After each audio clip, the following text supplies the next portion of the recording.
내 삶을 바꾸는 혁신 제품 정부가 먼저 구매합니다. 안녕하세요. 혁신제품 지원센터장 김병건입니다. 네, 안녕하세요. 에빅뉴스 최지훈입니다. 오늘은 네. 환경 분야에 좋은 기술을 갖고 있는 로우카본의 이철 대표님 모셨습니다. 로우카본의 지금 저희 혁신 제품이 대기 중에 이산화탄소를 이제 포집 장치를 개발하셨는데 제품에 대해서 간단하게 소개를 해주시죠. 제품이 아니라 네. 기술이죠. 기술. 네. 그리고 환경이 아니라 기후 환경. 네. 이제 출발이 되게 중요하죠. 왜 이 기술을 만들었느냐? 함축적으로 말씀드리자면 CCUS 기술입니다. 풀어서 얘기하자면 카본을 캡처한다는 얘기죠. CC. 네. 이제 이산화탄소를 포집한다는 거고요. 네. 그다음에 이것을 유틸라이제이션 활용한다는 뜻입니다. 네. 이 지구가 이제 이 몸살을 앓는 이유 중에 하나가 인류가 화석 에너지를 선택하면서 비극이 시작된 거예요. 이렇게 더운 것도 너무 추운 것도 폭우가 쏟아지는 것도 이제 기후의 영향이라는 걸 다 알고 계실 거고 그동안 이런 부분들이 기정사실화된 부분들이고 얼마 안 됐죠. 이게 기후환경 때문이구나. 위기의식을 느끼는 거 진짜 얼마 되지 않았다고 좀 보고 이런 고민을 출발한 게 로우카본입니다. 영문자 그대로 로우카본. 이 기술은 이제 CCUS 기술라가 귀결된 말씀드렸고요. 그 속에서 앞에 뭐가 붙냐면 DA가 붙는데 Direct Air Carbon Capture입니다. 공기 중 탄소 포집 장치를 개발한 게 저희가 혁신 제품으로 등록한 공기 중 이산화탄소 포집 장치입니다. 환경과 관련된 기술이나 이런 개발하시는 분들은 보통 이제 어떤 뭐 사명감이라든지 아니면 문제의식에서 시작한 분들이 많으시더라고요. 그렇죠. 대표님은 그러면은 이러한 분야에 이러한 기술을 가지고 이런 사업을 해야겠다라고 하는 계기가 있었나요 혹시? 제가 청주에 살았었는데 무심천이라는 곳이 있어요. 와, 똥물이었어요. 환경에 대한 위기의식을 그때 몸으로 느낀 것 같아요. 근데 한참 시간이 지나서 청년이 돼서 베이징에 가보니까 물은 물대로 공기는 공기대로 거의 그 죽음을 연상케 하는 그런 정도의 공기질이에요. 아마 상상을 못하실 겁니다. 그때 이제 나름대로 고민한 게 창업이라는 고민, 뭔가를 좀 만들어야겠다는 제 욕심이 있었거든요. 근데 그때 막 돈을 벌고 싶은 욕심에 어린 마음에 여러 가지 갈등을 하다가 그래도 뭔가 의미 있는 사업 아이템을 작업하고 싶다는 중에 순간적으로 스치는 게 대기환경 쪽에 해야 되겠다 싶어서 어린 나이에 제가 뭘 해서 좀 자금을 모은 걸 가지고 후련단신 식구들 다 제가 데리고 북경으로 가서 연구법인을 세워서 거기서 한 10년 동안 연구 개발한 게 대기환경 쪽입니다. 그때 만들었던 뭐 아니면 연구했던 기술들이나 이런 것들을 가지고 한국에 오셔서 이제 로우카본을 창업을 하시게. 네, 여러 가지 스토리가 좀 있었고요. 거기서 이제 화력발전소에 접근하기가 쉬웠어요. 한국은 뭐 이렇게 연구기관은 돈을 너무 많이 달래요. 뭐 로아나 인프라 뭐 쓰려고 너무 비싸서 중국에서 이렇게 내가 환경에 좋은 일 하고 싶다 그러면 기꺼이 보일러를 내주고 마루타가 돼주겠다. 뭐 이런 것 때문에 제가 신나게 10년간 대기환경 쪽, 그러니까 전처리 삭스. SO2는 저한테는 CO2나 비슷한 메커니즘이니까 그렇게 시작된 것이 로우카본입니다. 저희가 혁신 제품 여러 유형 중에 이제 스카우터 유형이라고 이거는 이제 외부의 이제 전문가분들이 좋은 기술을 추천을 하는 트랙이 있어요. 스카우터를 통해서 들어오는 기술들이 사실 좀 진일보된 기술들이 좀 많아요. 맞습니다. 그 중에 로우카본도 이제 그 중에 하나 해당되는데 혹시 혁신 제품 들어오게 된 뭐 계기라든지 아니면은 그 혁신 제품 들어오기 전에는 어떻게 사업이 영위가 됐는지 궁금합니다. 제품 개발을 이제 랩 시작해서 파일럿까지 다 만들어서 팔 데가 없으니까 전라남도 강진에 환경산업단지 입주해 있는데 거기에다가 제가 우리 스스로 만들었습니다. 공장을 공기중 탄소 포집장치도 만들고 공장도 만들고 그래서 이제 저희 스카우터 분께서 오셔서 이런 제품들이 왜 여기 널브러져 있냐 그래서 상황이 팔 데가 없습니다. 그리고 이제 기후테크 기술, 공기중 탄소 포집 장치를 조달에 등록하고 싶은데 카테고리도 없습니다. 계속 저희들이 이제 프로포즈를 하고 막 근데도 길이 없는데 불쌍해 보이셨는지 이런 제도가 있다. 그런 게 있습니까? 한번 설명해봐라. 그래서 그런 계기로 들어가게 됐고요. 그 전에는 기부 활동을 했어요. 저희 강진 군에 기부하고 군에 기부하고 무상으로. 네네네. 그러던 중에 이제 지금 몇 개 정도 판매를 했는데 이게 이제 뭐라 그럴까요? 규제라는 게 있어야지 저희 같은 제품이 팔겠죠. 저희는 이제 선의적으로 이 기술을 어디다 써먹을 것인가, 아니면 국가 NDC 목표라고 하죠. 국가 온실가스 목표는 분명히 존재하는데 국가는 이제 뭐라고 있느냐, 팔 데도 없고 저희는 스스로 지금도 돌아가고 있어요. 하루에 0.5톤의 공기 중 탄소를 포집을 열심히 해서 열심히 지금 쌓아놓기만 하고 있어요. 그런데 누가 사줄 분도 없고 국가에서 관심도 없고 그러나 텔레비전에서는 야 맞아요. 난리 났다 네. 하는데 그러니까 저도 이제 여러 회의나 이런 데 가보면 탄소 포집 얘기가 되게 많이 나오고 네. 정부 차원에서도 관심을 많이 갖고 있는데도 불구하고 이게 현장에서 탄소 포집을 이게 뭐가 실행이 되고 있나 이런 의문이 들 때가 있었거든요.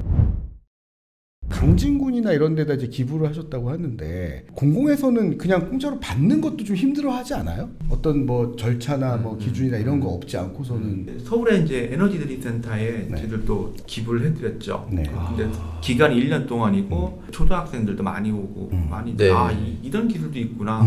지구 환경을 통해서 이런 기술을 극복할 수 있구나. 이런 솔루션도 있구나. 많이들 보세요. 1년 운영하고 또 할래? 얘 또 하죠. 뭐 그러나 돈 10,000원도 못 받았습니다. 근데 저도 어떻게 버티는지 신기할 정도인데 그러나 언젠간 누군가 알아주겠지. 뭐 대통령님이 시습 지나가시다가 보실라나 그럼 뭔가 변화가 일어날까 이런 기대, 희망을 가지고 지금도 사명감을 가지고 사업을 하고 있습니다. 저희가 이제 시범구매라는 또 프로그램이 있잖아요. 이게 지금 시범구매는 서울시 그 에너지 드림센터 거기랑 하셨던 아니 건가요? 거기 저희가 기부한 거고 기부한 거고 광업공단이라고 알고 네. 있습니다. 거기서 시범 구매해 주셨고요. 네, 광업공단. 예, 광해광업공단입니다. 네. 광해광업공단. 네. 그리고 지금 저희 철거를 네, 한 네. 상황입니다. 1년 동안 하고 유지를 좀 해줬으면 좋겠는데 네. 실적은 다 나왔죠. 네. 저희들은 뭐 데이터라도 네, 나오기 피드백도 때문에 받고. 그다음에 이 장치는 항상 실시간으로 MRV라고 해요. 모니터링에서 이제 레포팅이 다 나와가지고 실시간으로 우리 홈페이지 보시면 얼마만큼의 공기 중 탄소가 포집이 되고 있고 축적이 되는 걸 다 나와요. 그래서 이상 없이 다 업무 수행했죠. 근데 그 이상으로 디벨롭되거나 판매 확장되는 문제는 다른 문제더라고요. 그래서 이런 게 개선되려면 어떻게 되느냐면 하다못해 국가에서도 탄소 포집해야 되고 국가 엔딩 목표를 달성해야 함에도 불구하고 구매 계획은 없습니다. 규제 메커니즘에서 자발적 탄소 시장과 반대되는 규제 탄소 시장이 있어요. 그게 800개 업체가 지금 있는데 규제 대상인데 굴뚝이 있는 회사입니다. 그 회사들은 이제 나름대로 탄소 포집에 대한 유상할당을 많이 줘야 되는데 무상할당이 돈 안 내고 버릴 수 있는 권리가 90 쓰레기 봉투를 준 거예요. 나라에서 규제 대상은 10% 규제를 더 해야죠. 그죠. 네, 네. 10%가 아니라 20% 30% 가야 그게. 정부 차원에서 뭔가 관심을 가져야 될 부분이 있는 것 같은데 대표님이 생각하실 때 좀 정부에서 잘 적용 안 하고 있다라든지 어떤 것들이 문제가 있는 건가요? 우리나라가 국가 엔딩 목표를 성실히 이해해야만 국제사회에서 인정을 받습니다. 네. 그것을 해결하지 않으면 우리나라는 탄소 식민지가 되는 거예요. 그렇다면 어떠한 기술로 이걸 대응할 거냐? 그게 이제 기후테크라는 개념으로 가게 됩니다. 거기에는 이제 고정 배출원이라고 하는데 석탄화력 발전소 같이 고정적으로 막 물쪽에서 이산화탄소가 나오잖아요. 근데 거기는 이제 CCUS 기술을 해야 돼요. 카본을 캡처해서 이제 활용하는 게 되는데 예전에는 이게 CCS로 됐어요. 카본 캡처해서 스토리지 한다. 어디다 묻어야 된다. 뭐 동해 가스전에 묻어야 된다. 뭐 해외 갖고 나가서 뭐 호주에 묻어야 이게 격리시켜야 된다 이런 개념인데 우리나라 격리할 데가 없는 거예요. 그럼 대통령령이 지정한 곳에 저장을 하게 돼 있는데 우리나라는 지리적 여건상 아직 없어요. 지정된 곳만 하더라도 저희는 열심히 캡처해서 갖다 놓으면 실적을 인정받아서 배출권으로 국가 엔딩 목표에 부합하거든요. 이게 안 되는 거죠. 그 다음에 의무도 없어요. 90%를 공짜로 하는 거 인정해 줄게. 10%만 내. 근데 조업만 약간 출렁하면 안 내도 되거든요. 오히려 이거로 돈을 번 기업이 있습니다. 코로나 기간에 조업 안 해서 줄은 거야. 오히려 돈 벌어요. 제가 지금 로우카본 대표이사직 외에 기후테크 산업생태계를 좀 제가 힘을 좀 모으고자 해서 CCUS 학회, 이 앞에 G가 붙어서 GCCUS 학회입니다.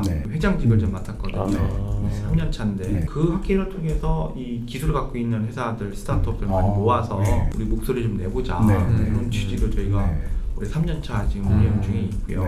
생태계만 해도 상당히 시급합니다. 이게 한 가지 기술만 갖고 되는 건 아니거든요. 지방자치단체를 찾아가 봤어요. 큰 건설사에서 오락에도 가봤습니다. 그 이유는 뭐냐면 이제 공적 영역, 공공기관과 기업들이 이제 ESG에 기후공시 관련 의무조항이 있어요. 아직 세지가 않습니다. 그래서 이제 간본 고정. 그리고 이제 그걸 이제 비용화하는 할까. 근데 이제 그게 확실한 게 없는 거죠. 그래서 기만 빨리고 자료만 틀려요. 그럼 저희가 낸 자료들을 이제 이런 거구나 하고서 자료하고 보고만 했지 실적 매출로 안 이어지는 거죠. 그동안 그런 거 심으길래 나무나 심지 뭐 이거죠. 지금은 정량적인 나무가 이게 얼마만큼 탄소 감축이 되느냐 이거 인증도 안 해줍니다 요즘에. 당연히 해야 되는 거예요 선진국들은. 그래서 얼마 만에 탄소를 제거를 했느냐 그 CDI라고 하는데 그거를 정량적으로 제시를 해야 돼요 데이터로. 그게 저희 그 탄소 포집에 다 돼 있거든요 실시간으로. 그래서 그거를 이제 레포팅해서 이제 기후공시의 자료를 삼아야 돼요. 근거가 있어야죠. 그렇지 않으면 캠페인만 해요. 기업도 정부도 이거 라벨 뜯읍시다. 사실 텀블러도 더 들어가면 텀블러도 탄소 더 많이 나와요. 그쵸. 쓸도 없이 몇 개씩 갖고 있고 그거 된다니까 그것만 만들어내잖아요. 결국 할 수 있는 거는 햄버거 먹지 맙시다. 앞에 버젓이 코카콜라 갖다 놓고 마시면서 지구환경을 열심히 하자. 사진 찍고 그 컨설팅 업체 도망가요. 너무 괴롭습니다. 그런 모습 보고 있자면. 그래서 저희가 정성스럽게 이거 그렇게 하지 마시고 담당자님 보세요. 여기 땡땡시에 탄소 감축 이렇게 해야 되잖아요. 그럼 뭘 어떻게 해야 되는데요? 컨설팅 업체 막을게요. 우리 시는 얼마의 탄소를 배출하겠습니다. 뭐 어떻게 감축하실 건데요? 이렇게 하는 겁니다. 그러면 예산이 없는데요? 그냥 주시면 안 돼요? 웃으면서 그래요 저한테. 저희는 피눈물을 흘리고 있는데 그래도 어떻게 해요? 우리 홍보 되잖아요 당신들. 그럼 울며 겨자 먹기로 그래 홍보라도 해주세요. 이게 현실입니다. 제가 사실은 다른 이제 기업들 인터뷰할 때 이제 혁신 조달 제도 때문에 도움을 많이 받았다고 하시는 기업들을 주로 뵀는데 그쵸. 이게 제도의 한계랄까요? 그러니까 왜냐하면은 저희는 이런 환경이나 이런 데서 그런 이제 체계가 갖춰져 있으면 공공에서 당연히 예산도 있고 수요가 있으면 우리가 이제 새로운 기술 나왔을 때 한번 시범적으로 사서 써보고 그게 레퍼런스가 돼서 그쵸. 여러 기관들의 이제 수요랑 매칭이 돼서 이제 판로가 열리는 그런 구조인데 정부 자체가 그런 구조적으로 예산이나 이런 시장 자체가 안 만들어져 있으면 아무리 저희가 앞에서 막 이렇게 배분하고 해도 뒷단에서 계속 후속적인 구매가 일어나지 않는 게 그게 좀 안타까운 부분이네요. 여러 고민들이 많으실 텐데 어쨌건 이거를 해결하려면 정부가 뭔가 가이드라인이 있어야 되고 그걸 가지고 공공이든 어쨌건 뭐 민간이든 이러한 포집 장치부터 해가지고 이걸 수치화해서 리포팅 할 수 있는 뭔가 의무 공시 이게 의무화가 돼야 되고 안 했을 때는 뭔가 뭐 처벌 내지 아니면은 뭐 초반에는 한 기업들의 인센티브 준다든지 이런 제도적 장치가 마련돼야지만 하나의 장이 열리고 그렇게 할 수가 있겠네요. 제가 기후에너지부가 새로 생겨서 장관이 된다라면 생각을 해봤어요. 일단 어떠한 방법으로 탄소를 포집했느냐 그걸 전문적인 들어가면 스코프 1, 2, 3라고 그래요. 스코프에 따라서 단도가 높아요. 그러니까 예를 들어서 엘리베이터가 여기 건물에 있어요. 그걸 우리끼리 합의를 봐갖고 우리 전기 쓰지 말고 걸어다니자. 그걸 어떻게 믿어요? 그걸 과학적으로 접근하면 사이언스 베이스로 가면 몸에 센서를 달아야 돼요. 예를 들면 그걸 우기려면 그냥 말 우기는 게 아니라 데이터화하는 거죠. 그래서 난 분명히 내 족적으로 확인을 해서 이만큼의 내가 걸어다님으로써 엘리베이터의 몇 회의 베이스라인 하루 10번 왔다가 운행량에 곱하기 에너지 곱하기 이제 CO2 한 산산계수를 계산을 해서 보고를 하죠. 이렇게 돼야 되는 거예요. 그래서 뭐 우리 로우 카본의 기술도 그렇게 다 돼 있어요. MRV라고 합니다. 체계를 MRV 체계를 모니터링하고 이제 레포팅하는 체계를 다 갖춰야 돼요. 인증까지. 이제 거기에 대한 국가 표준이 없어요. 그 표준이 있으면 우리 표준에 맞춰서 이런 표준을 해서 이렇게 1톤의 탄소 제거를 했습니다라고 해서 크레딧을 받는 거예요. 생성을 시키고. 그리고 이것을 인정해주는 체계가 되게 복잡해요, 우리나라가. 물어보는 순간 짜증이 나요. 근데 그분들도 몰라요. 그리고 저희들이 가르쳐줘서 2년간 열심히 가르쳐놨더니 또 바뀌어요.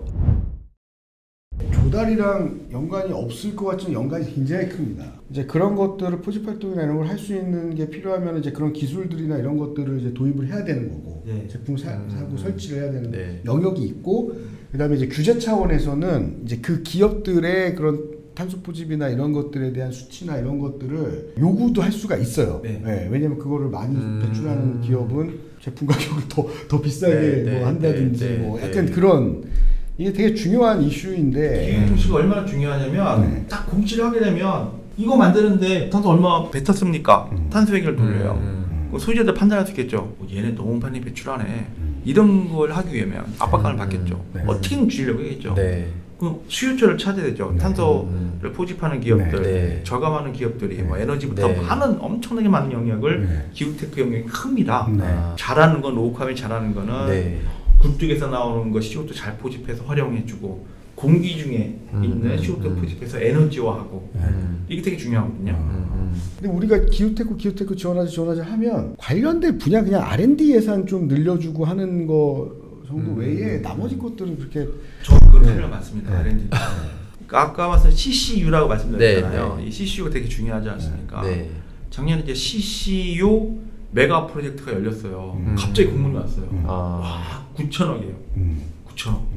그래서 거기 이제 설명회 가봤더니 꽉 찼고 못 들어가요. 그만큼 관심이 많다는 거예요. 저희들도 전사적으로 2개월 동안 열심히 해가지고 우리가 그래도 기후테크 자존심인데 우리가 이걸 꼭 따야 되지 않겠습니까?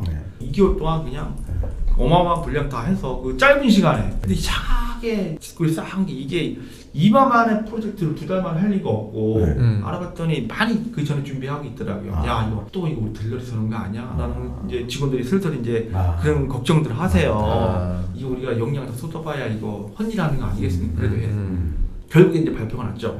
대기업 5곳 딱. 아니 대기업에서 다 탄소 배출해놓고 9천억 대기업에서 다 나눠 가지면 우리 같은 기후테크는 일도 없고. 약간 이해가 안 가는. 이해가 안 가요. 대통령님이 이걸 꼭 들으셔야 되는데. 지금 그래도 변화는 조금 되기 시작하나요? 그러니까 예를 들면은 우리가 결국에는 언젠가는 할 수밖에 없는 거잖아요. 그러면은 지금 그래도 몇 개 기관이라든지 몇 개 지자체라든지 이런 데 조금 그래도 그런 것들을 해보려고 하는 움직임이 있나요? 아니면 아예 전무한가요? 서초구에서 작지만 공원 조그만 곳에 5개를 사주셨는데 탄소 나무라고 카본 트리라고 이번에 등록하고 있거든요. 그게 소나무 5그루 효과가 똑같아요. 그게 데이터가 올라와요. 저 중앙 그 서버에. 그거를 다 포함해서 서초구에 이만큼 포집하셨네요 라고 되는 거죠. 시범 사업으로. 그 다음에 또 하나는 포집한 다음에 그 결과물 CO2를 다시 보도블록으로 격리시켜버려요. 격리를? 아예 보도블록으로? 서초구에서는 그냥 지금 시범적으로 아마 테스트용으로 구매를 했을 텐데 이거 빨리 지정을 해서 시범 구매를 통해서 시범 구매도 아마 좀 많이 확대될 수도 있을 것 같아요. 그러면 여러 지자체들 써보게끔 하면 이거는 좀 지자체들의 접근성이 굉장히 높아질 수 있을 것 같아요. 그거를 제안해 주신 분이 포럼에 오셔서 학생 신분을 오셔서 열심히 보시던 분이 있어요. 근데 어느 순간인가 저 서초구에 공무원 됐어요? 오신 거예요. 해맑은 눈으로 그래서 손을 끌고 왔어요. 우리 과장님이세요. 끌고 와니까 이거 해야 돼요. 그렇게 해서 이루어진 건이거든요. 눈물이 막 나더라고요. 저는 그때 정말 우리 사명감이라고 할까요? 동기 그런 게 있잖아요. 아, 이 기후 이거 해결해야 되는데 그런 마음으로 했거든요. 잠시 제품 홍보하자면요. 등이 있어요. 등이 있는데 태양광으로 가죠. 그리고 그 안에 전력도 시스템 전력도 무조건 다 태양광으로 가는 거니까 전기를 안 쓰죠. 그리고 이제 가까이 가면 센서 등이 딱 들어와서 어두운 밤에도 이게 계속 켜져 있으면 전력 소진이 크니까 센서 지나가면 딱 켜지고 그러니까 어두운 밤거리라든가 효용 가치가 되게 많거든요. 그리고 설치도 편해요. 이때 전선이 안 들어가잖아요. 쫙 세우면 돼요. 강진군 생태공원에 한 10평 깔았어요. 혁신조달 제도 이번에 지정하고 하실 때 다른 어려운 점은 없으셨나요? 혹시 뭐 너무 저희가 행정적인 요구를 많이 한다든지. 스카우터 제도가 정말 짱인 것 같아요. 계속 코치를 해주시고 모자란 점 계속 서로 봐주시고 담당자들 되게 어려워하잖아요. 처음 해보는 거 맞는지 틀리는지. 확실히 그 기업이 직접 이렇게 하면은 좀 뭐 낯설기도 하고 어렵기도 한데 저희는 이제 스카우터 분들이 또 중간에 그 역할을 해주니까.